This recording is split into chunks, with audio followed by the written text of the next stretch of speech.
Well, they risked their lives to help the United States military in Afghanistan, and now they're safe on American soil. The very first evacuation flight from Kabul, carrying more than 200 translators, interpreters, drivers, and other Afghans who worked with the United States and NATO during the war. They all just landed at Dulles Airport earlier today. Buses brought them to the Army base at Fort Lee in Virginia. They're the first round of Afghan evacuees as U.S. troops withdraw from Afghanistan and the Taliban hunts down our allies. Matt Zeller now, Truman Project National Security Fellow, advised troops on the ground in Afghanistan. Matt, thank you. This is just the first group to make it out. There are so many others. Is the U.S. doing enough to get them out of there? No. This one plane, which is a great start, let's celebrate it where it is. Even a month ago, this was not something that we thought was going to come to fruition.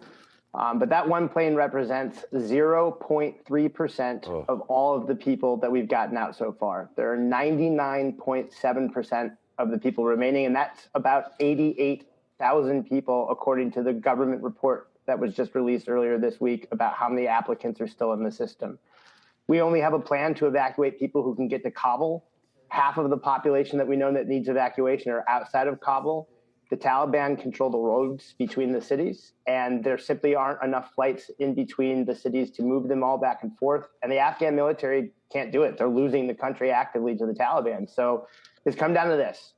Either the president of the United States has to take bold action and send our military back into Afghanistan. We need to retake airfields that we held mere weeks ago so that we can save these people, or we're going to have to accept the fact that they're going to be dead in a couple of weeks, and those deaths are going to be gruesome. The United States of America cannot do that. I mean, think of the message that sends to the rest of the world. You help the United States, they leave you there, and you get murdered. I mean, something has to happen. That's exactly what I fear. We could save American lives tomorrow by saving Afghan lives today. That's really what this is all, if you want to get self-interested. But again, there is a moral obligation here, and we made these people a promise. But if we want to think about our own self-worth and our self-interest, how are people going to trust us going downrange? And it's not just going to be military people. What about our diplomats and aid workers and Peace Corps volunteers? This is going to be something that will haunt us forever. But we can stop it. We can save these people. They aren't dead yet. That's what's so frustrating. I have yet to hear a plan on how we do that. Is there any evidence that the Afghan military could help? No, they're actively losing the country.